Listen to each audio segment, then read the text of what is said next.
ای برادر جان به شعرم گوش کن، جام بیداری ز شعرم نوش کن. ما مسلمانیم و نی آتش پرست، هر که دور از دین بود او جاهل است. یادمان باشد که کیش ما چه بود، آتش و آتش پرستی در سجود.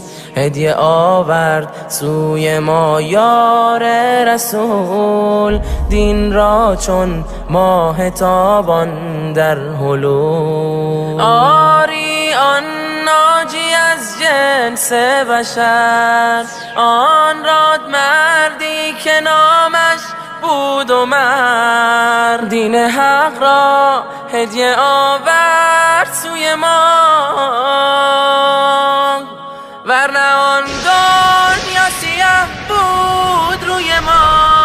ای برادر جان به شعرم گوش کن، جام بیداری ز شعرم نوش کن.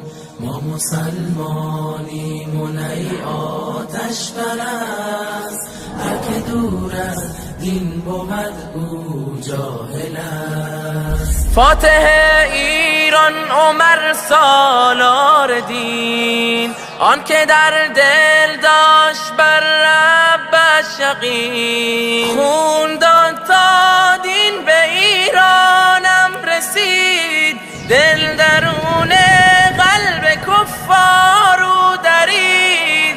فاتح